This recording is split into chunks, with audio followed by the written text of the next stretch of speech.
அன்பு நேயர்களே, முக்கிய செய்திகளோடு நான் உங்களை சந்திப்பதில் மகிழ்ச்சி அடைகிறேன். அதிகமாக இஸ்ரேல் ஊடகங்களில் பேசப்பட்ட ஒரு சம்பவம். பொதுவாக ஹமாஸ் ஏதாவது ஒரு விஷயங்களை, அதாவது தாக்குதல் செய்தால் இஸ்ரேலிய ஊடகங்கள் மறைத்து தான் பேசும். ஆனால் இந்த சம்பவத்தை இஸ்ரேலிய ஊடகங்கள் விரிவாகவும் விளக்கமாகவும் பேசி வராங்க. இப்படி ஒரு சம்பவம் நடந்துட்டு அப்படின்னு மாதிரி பேசி வராங்க. அதில் குறிப்பாக எலியோத் அஹரோனோத் என்ற ஒரு இணையதள பத்திரிகை மற்றும் ஜெருசலம் போஸ்ட் போன்ற இஸ்ரேலிய பத்திரிகைகள் இந்த செய்தியை வெளியிட்டிருக்குது. அது என்ன செய்தின்னு சொன்னா, சென்ற வியாழக்கிழமை இஸ்ரேலிய பிரதமர் மற்றும் இஸ்ரேலுடைய பாதுகாப்பு மந்திரிகள் எல்லாம் சேர்ந்து காசாவுக்கு போறாங்க. பொதுவாக அவங்களுக்கு தெரியும், ஒரு ஜனாதிபதியோ அல்லது ஒரு பிரதமரோ ஒரு இடத்துக்கு போற நேரத்தில், ஒரு நாட்டுக்கு போற நேரத்தில் கூட எந்த அளவு பாதுகாப்புகள் எல்லாம் முன்னேற்பாடு செய்து போவார். அதே மாதிரி காசா மாதிரி, அதாவது யுத்தம் நடந்து கொண்டிருக்கிற இடத்துக்கு போக்கலாம் ஒரு இஸ்ரேலிய பிரதமர் எவ்வளவு முன் பாதுகாப்பெல்லாம் செய்யப்பட்ட பிறகு அவர் அந்த இடத்துக்கு போயிருப்பார். அந்த வகையில் நெத்தனியாகு அவரோட சார்பான அமைச்சர்கள் எல்லாம் பைத் ஹனூன் என்ற காசாவுடைய ஒரு பிரதேசத்துக்கு போறாங்க. இந்த வகையில இஸ்ரேலிய பிரதமர் அந்த இடத்துக்கு சமூகம் தர விஷயத்தை எந்த ஒரு மீடியாக்களுக்கோ யாருக்கோ தெரியாது. மிக ரகசியமா அந்த விடயம் பேணப்பட்டது. அவரோட பாதுகாப்பு கருதி எந்த மீடியாக்களுக்கும் இந்த விடயம் கசிய விடப்படவில்லை. ஆனால் அங்க போய் வந்த பிறகுதான் இஸ்ரேலிய பிரதமர் பாதுகாப்பாக காசாவுல பைத் ஹனூன் என்ற இடத்துக்கு போய் வந்திருக்கிறார் அப்படின்ற செய்தியெல்லாம் இஸ்ரேலிய ஊடகங்கள் பேசுது. இந்த இஸ்ரேலிய பிரதமரும் அவரோட கூட்டமும் சென்ற வியாழக்கிழமை 17ஆம் தேதி போறாங்க. அவ்வாறு அங்க போனவர் அங்க இருக்கிற ராணுவ கூட்டங்களோட எல்லாம் பேசி புகைப்படங்கள் எல்லாம் எடுத்து மீள இஸ்ரேலுக்குள்ள வரார். அதுக்கு பிறகு இது சம்பந்தமான விடயங்கள் எல்லாம் ஊடகங்கள்ல வெளியிடுறாங்க. ஆனால் அவர் போய் வந்து 2 நாட்கள்ல, அதாவது வியாழன் போனாரு, சனிக்கிழமை அவர் வந்துட்டு போன அதே இடத்துல காசாவுடைய போராளிகள் தாக்குதல் நடத்துறாங்க. அது எப்படின்னு சொன்னா, அந்த இடத்துக்கு போற வழிப்பாதையில் இருக்கிற சுரங்க பாதையில் இருந்து வெளியே வந்து ராணுவ ஜீப் வண்டியை நோக்கி தாக்குதல் நடத்துறாங்க. அவ்வாறு தாக்குதல் நடத்தின போது ஒரு ராணுவ சிப்பாய் உயிரிழக்கிறார். 5 பேர் படுகாயம் அடைகிறாங்க.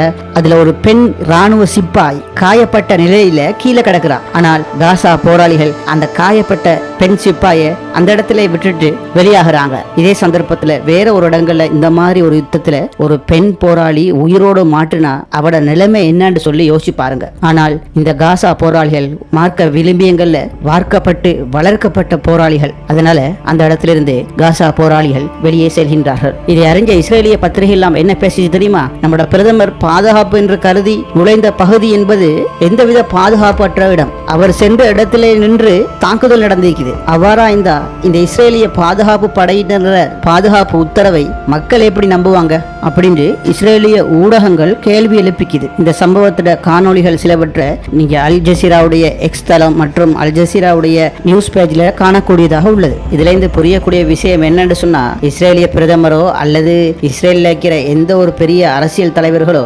காசாவுக்குள்ள நுழையக்களும் அவங்களோட உயிருக்கு எந்த உத்தரவாதமும் கிடையாது என்பதையே இந்த செய்தி சொல்லுது. இந்த சம்பவத்துக்கு பிறகு காசாவுக்குள்ள இஸ்ரேலிய பிரதமர் இதற்கு பிறகு நுழைவார் என்றால் எந்த இஸ்ரேலிய ராணுவ படையை நம்பி அவர் உள்ளுக்கு நுழையலாம் என்று அவரே சிந்திக்கக்கூடிய காலம் அவருக்கு வந்துவிட்டது. தற்போது சுமார் 2 லட்சத்துக்கு மேற்பட்ட ராணுவ வீரர்கள் நாங்க போருக்கு போக மாட்டோம்னு சொல்லி சைன் பண்ணி இஸ்ரேலிய பிரதமர் கையில எழுத்து மூலம் கொடுத்துட்டாங்க. அவ்வாறு எழுதப்பட்ட சில விஷயங்கள்ல அக்டோபர் மாதம் 7ஆம் தேதிக்கு பிறகு நாங்க வந்து காசாவை கட்டுப்படுத்த இல்லை, அதாவது ஹமாஸ் நாங்க கட்டுப்படுத்த இல்லை, மாறாக இந்த இஸ்ரேலை ஹமாஸ் தான் கட்டுப்படுத்தி வச்சுக்குது. எங்களுக்கு எந்த இடத்துக்குமே எந்த நிமிடத்திலையும் சுதந்திரமான நாட்டுகளை நடமாட முடியாத நிலைமையை இந்த அர்த்தமற்ற போர் உருவாக்கிவிட்டது என்று எழுத்து மூலமாக ராணுவத்தினர் உட்பட இஸ்ரேலில் உள்ள யூத அறிஞர் சமூகமும் நெத்தனியாகுடைய அரசாங்கத்துக்கு தெளிவா எடுத்து கூறிக்குது. நான் பேசிக்கொண்டிருக்கிற இந்த நிமிடம் கூட இஸ்ரேலில் பல இடங்கள்ல, அதாவது பல வீதிகளில் மக்கள் வீதிகளில் இறங்கி போராடுறாங்க. இந்த அரசாங்கத்தை வெளியேறும்படி, இந்த போரை நிறுத்தும்படி,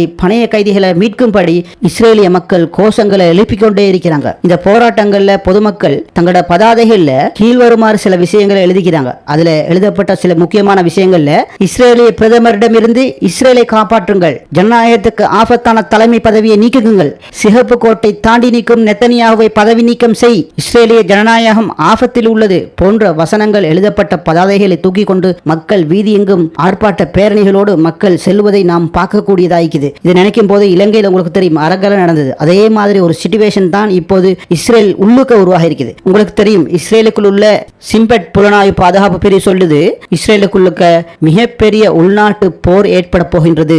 அது எப்படின்னு சொன்னா, ராணுவத்திலிருந்து விலகி வந்தவர்கள், அதாவது போருக்கு போக மாட்டேன் என்று சொல்லி அதிருப்தியாக இருப்பவர்கள், அவர்களுடைய ஆயுதங்களை கொண்டு மக்களையும் சேர்த்து கொண்டு உள்நாட்டு போரை இந்த அரசாங்கத்துக்கு எதிராக ஆரம்பிப்பதற்கான சூழ்நிலைகள் உருவாகிவிட்டது. இந்த சூழ்நிலையை உருவாக்கியவர் இந்த நாட்டின் அர்த்தமற்ற பிரதமர் தான் என்று சொல்லி சிம்பட் தங்களது அறிக்கையை வெளியிட்டிருக்கிறாங்க.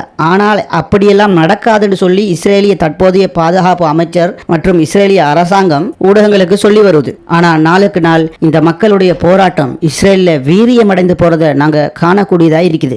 இது இவ்வாறு இருக்கலாம். துருக்கியில் ஒரு மத்திய கிழக்கு நாடுகளுடைய பிரதிநிதிகளோடு சேர்ந்த ஒரு கூட்டம் மீட்டிங் நடந்திருக்குது. அந்த மீட்டிங்கில் அர்டோகன் ஒரு சில கருத்துக்களை சொல்லிக்கிறார். அவர் சொன்ன கருத்தை கேட்டு அங்கே வந்த மத்திய கிழக்கு நாடுகளோட பிரதிநிதிகள் எழுந்து நின்று கைத்தட்டிக்கிறாங்க. அப்படி என்ன சொன்னார் தெரியுமா? பாலஸ்தீனத்துக்குள்ளேயும் காசாவுக்குள்ளேயும் நுழைறதுக்கு லட்சக்கணக்கான முஸ்லிம்கள் காத்து கொண்டிருக்கிறாங்க. இஸ்ரேல் எல்லையை கடந்து போர் செய்கிறாங்க. இதை எங்களால் தொடர்ந்து பார்த்து கொண்டு இருக்க இயலாது. இதுக்கு பிறகு எங்களுக்கு உங்களுடைய விஷயத்தில் பொறுமையாக இருக்கலாம் என்று சொல்லி ஆவேசமான ஒரு பேச்சை அந்த கூட்டத்தில் எர்டோகான் பேசினாரா, உடனே அங்க அமர்ந்திருந்தவங்க எல்லாம் எழும்பி நின்று கைத்தட்டிக்கிறாங்க. டேய், நீ இப்படிலாம் பேசுவியாடா அப்படின்னு கைத்தட்டினாங்களோ தெரியாது. ஆனா எர்டோகனை பொறுத்தவரையில காசாவில் நடக்கிற அனைத்து அநியாயங்களையும் பார்த்து நாங்க கடும் கண்டனம் தெரிவிக்கிறோம் அப்படின்ட்டு எர்டோகான் ஒரு அறிக்கையை விட்டுட்டு மெதுவா நழுவி போறது தான் அவரோட வளமையா இருந்தது. ஆனால் அன்று நடந்த அந்த கூட்டத்தில் அவருடைய ஆவேசமான ஸ்பீச் மக்களுக்கு ஏதோ ஒரு சின்ன ஒரு நம்பிக்கை, அதாவது காசா விடயத்தில் இவர் தலையிடுவார் என்ற ஒரு நம்பிக்கை தரும் பேச்சு அந்த இடத்துல இருந்ததால அங்கு வந்த இஸ்லாமிய பிரதிநிதிகள் எழும்பி நின்று கைத்தட்டினாங்க. அது இல்லாமல் சகோதரர்களே, அமெரிக்கா ஹூதிகளை பற்றி, அதாவது ஹூதிகளையும் சீனாவையும் பற்றி சில தகவல்களை சொல்லிக்கிறாங்க. ஹூதிகள் எங்களை நோக்கி, அதாவது அமெரிக்காவுடைய போர்க்கப்பல்களை நோக்கி தாக்குறதுக்கு இந்த சீனா தான் காரணம் என்று அவங்க குற்றம் சாட்டுகிறாங்க. என்ன அப்படி காரணம் சொன்னா, இந்த சீனா தங்களுடைய செய்மதி தொடர்பாடல் மூலம் அமெரிக்காவுடைய போர்க்கப்பல்கள் செங்கடலில் எந்தெந்த இடத்துல நிக்குது அப்படிங்கிற ஒரு தகவலை ஹூதிகளுக்கு வழங்குறதா அமெரிக்கா குற்றம் சாட்டுது. அதனால தான் ஹூதிகள் சரியான இலக்கு நோக்கி அவங்களோட ஏவுகணைகளை எங்கட மேல வீசுறாங்கன்னு சொல்லி அமெரிக்காவுடைய பென்டகன் தகவல் சொல்லிக்குது. ஆனா சீனா அப்படிலாம் கிடையாது அப்படின்னு சொல்லி மறுத்துட்டாங்க. இருந்தாலும் சகோதரர்களே, யெமன்ல இருந்து ஹூதிகள் வீசுற நேரத்தில் வார ஒவ்வொரு ஏவுகணைகளையும் தொழில்நுட்ப கதிர்வீச்சுகள் மூலம் அமெரிக்கா அதை சரியா இனம் கண்டு தடுக்கிறாங்க. ஆனா எல்லாவற்றையும் அல்ல. உதாரணத்துக்கு 10 ராக்கெட்டுகளை யெமன் போராளிகள் அமெரிக்காவுடைய போர்க்கப்பலை நோக்கி வீசினா அதுல சுமார் 8 ஏவுகணைகளை அமெரிக்கா அதை ஐடென்டி பண்ணி தடுத்துடுறாங்க. அதாவது இஸ்ரேலில் உள்ள அயன் டோம் தடுப்பது போல கப்பலை நோக்கி வர ஏவுகணைகளை தடுக்கிறாங்க. இதற்கு காரணம் என்னன்னு சொன்னா, கப்பலை சுற்றி காணப்படுற அந்த ரேடாரும் மற்றும் ஜிபிஎஸ் அலை கதிர்களும் தான் இந்த வரக்கூடிய ஒவ்வொரு ராக்கெட்டுகளையும் இன்னும் கண்டு கப்பல் இருக்கிற படைக்கு அறிவுறுத்தல் வழங்கிடும். அதனால கப்பல் இயன்ற அளவு காப்பாற்றப்படுவது. ஆனால் இப்ப சங்கதி என்னன்னு சொன்னா, இந்த யெமன் போராளிகள், அதாவது ஹூதிகளுக்கு புதிய வகையான தொழில்நுட்பம் ஒன்று கிடைக்க உள்ளதாக ஹூதிகள் அறிவிச்சுக்கிறாங்க. அதாவது இந்த தொழில்நுட்பம் கிடைத்தது என்று சொன்னால் அமெரிக்காவுடைய கப்பல்களை தாக்குறதுக்கு நாங்க 10 ராக்கெட்டுகளை ஏவ அவசியம் இல்லை. 2 ராக்கெட்டுகளை ஏவினாவே போதும், அது ஷூரா அந்த கப்பல்கள் மீது விழுந்து வெடிக்கும் என்று சொல்லி ஹூதிகள் தெரிவித்திருக்கிறாங்க. அது என்ன தொழில்நுட்பம் என்றால், இந்த அமெரிக்க கப்பல்கள் மீது காணப்படக்கூடிய ஜிபிஎஸ் அலை, காந்த கதிர் அலைகளை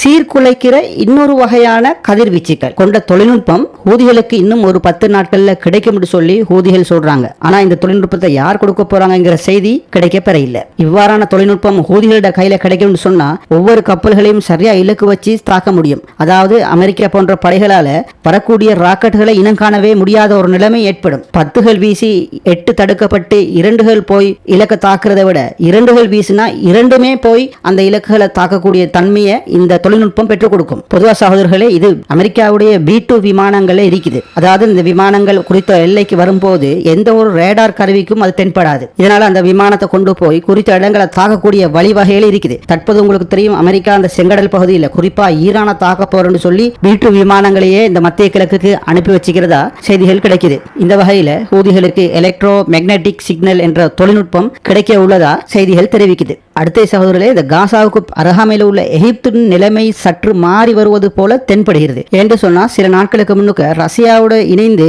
வான் விமானப்படை கூட்டு பயிற்சி ஒன்றை எகிப்து செஞ்சாங்க. தற்போது சீனாவோட சேர்ந்து இன்னொரு வகையான விமானம் மற்றும் தரைப்படை பயிற்சி ஒன்ற கூட்டு பயிற்சி ஒன்ற இந்த எகிப்து செஞ்சாங்க. இது நட்புறவு அடிப்படையில் நாங்க செஞ்சு கொண்டதா எகிப்து சொன்னாலும் இதை பற்றி நெத்தன்யாகு மற்றும் அமெரிக்கா போன்ற நாடுகள் கருத்து குறிப்பிடும் போது இது ஒரு ஆரோக்கியமான நிலைமை இல்லை என்று சுட்டிக்காட்டப்பட்டுள்ளது. இது இவ்வாறு இருக்குகளும் ஒரு போர் பயிற்சி நடக்குதுன்னு சொன்னா அந்த நாட்டு வான் தரை எல்லை உள்ளுக்கு, அதாவது ஆட்புட எல்லை உள்ளுக்கு தான் அது நடைபெறும். ஆனா இறுதியா நடந்த எகிப்து சீனா போர் பயிற்சியின் போது அந்த பயிற்சியை முடிக்கிற வேலை சீனாவுடைய விமானங்கள் எகிப்துல இறங்காம அப்படியே ஒரு பெரிய ரவுண்ட் வந்துக்குது. அதாவது எகிப்துக்கு அருகாமையில செங்கடலால பறந்து போய் யமன் நாட்டுக்கு மேல அப்படியே ஒரு வட்டமிட்டு மீண்டும் அப்படி செங்கடலால வந்து எகிப்துல தரையிறங்கி தங்களது பயிற்சியை நிறைவு செஞ்சுக்கிறாங்க. யாரு? சீனா.